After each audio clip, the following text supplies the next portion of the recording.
तो अगर आप लोग आयरन डेफिशिएंसी का शिकार हैं, यानी कि खून की कमी है, रात को नींद पूरी नहीं होती, थके थके से रहते हैं, कोई काम करने को दिल नहीं करता, तो ये रेसिपी आप लोगों के लिए बेस्ट है। बिस्मिल्लाहिर्रहमानिर्रहीम, अस्सलाम वालेकुम। खुश रहें, आबाद रहें, जहाँ भी रहें हैप्पी रहें और हेल्दी रहें। तो मैं हूँ फ़ायज़ा और वेलकम करती हूँ आपको चटपटे पकवान में। आज बनाएंगे जी आलू बुखारे का फ्रेश टेस्टी शरबत। तो आलू बुखारे का ये टेस्टी और हेल्दी शरबत ना सिर्फ आपके खून की कमी को पूरा करता है, बल्कि मैदे के तमाम अमराज का इलाज है। तो रेसिपी को अंत तक देखें, अच्छी लगे तो लाइक कर दें और चटपटे पकवान को सब्सक्राइब भी कर लें। तो चलें फिर जूस बनाना स्टार्ट करते हैं। अच्छा, यहाँ पर ले लिए हैं मैंने फ्रेश आलू बुखारे। वज़न में देखें तो तकरीबन ये आधा किलो के बराबर हैं। जब भी आलू बुखारा परचेज़ करें जूस बनाने के लिए तो हल्का सा नरम वाला लें, ये मीठा होता है। अच्छे तरीके से इसे वाश करेंगे। वाश करने के बाद आप इसकी डंडी को रिमूव कर लें। तो बहुत ही कम टाइम के लिए आलू बुखारे का सीज़न आता है। आलू बुखारे हम घर में ले तो आते हैं, मगर बच्चे शौक़ से नहीं खाते, क्योंकि ये खट्टा मीठा सा इसका टेस्ट होता है। फालसे से मिलता जुलता फ्रूट है।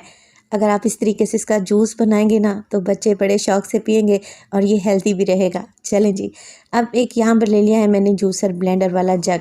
तो आलू बुखारे का जूस बनाने के या शरबत बनाने के दो तरीके हैं। आज आपको इंस्टेंट तरीका बताने लगी हूँ, जिससे कम मेहनत में आप शरबत को 5 मिनट में तैयार कर सकते हैं।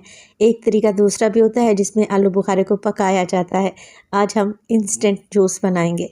तो देखें, आलू बुखारे डाल दिए हैं मैंने जूसर ब्लेंडर जग में। साथ के साथ शरबत के टेस्ट को बैलेंस करने के लिए मैंने शामिल कर दी है 3 टेबलस्पून के करीब चीनी। आप लोग कम या ज़्यादा कर सकते हैं। हाफ़ टी स्पून के करीब इसमें डालेंगे काला नमक। अगर आप हाई ब्लड प्रेशर के पेशेंट हैं तो नमक को स्किप भी कर सकते हैं। अच्छा, खुदा न खास्ता अगर आपके घर में कोई शुगर पेशेंट है तो फिर चीनी की जगह पर आप सुकराल भी डाल सकते हैं। 1 गिलास पानी डालूंगी ताकि सारी चीज़ों को ब्लेंड करने में आसानी रहे। कवर लगा दें और बस कुछ भी नहीं करना, अच्छे तरीके से सब चीज़ों को वेल कंबाइन कर लें। गुठली अलहदा हो जाएगी, इंशाल्लाह ताला छिलका अलहदा हो जाएगा, और छिलका बिल्कुल भी नहीं पिसेगा, बल्कि गूदे से अलहदा हो जाएगा। तो बस 2 से 3 मिनट के लिए ही ब्लेंडर को चलाएंगे ना, पल्प, छिलका और गुठली बिल्कुल अलहदा अलहदा हो जाएंगे। अब क्या करना है, हमने इसे छानना है। तो छानने के लिए ले लिया मैंने एक स्ट्रेनर।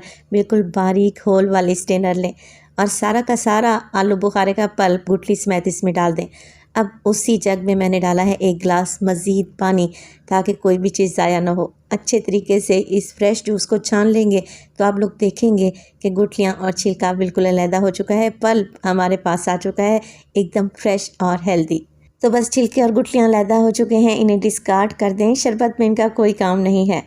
तो अल्लाह ताला ने गर्मियों में ऐसे फ्रूट्स दिए हैं हम लोगों को जिसमें विटामिन सी भरपूर मिकदार में मौजूद है, ख़ास तौर पर गर्मियों के मौसम में, क्योंकि पसीना खारिज होता है और पसीने की वजह से नमकियात की कमी हो जाती है।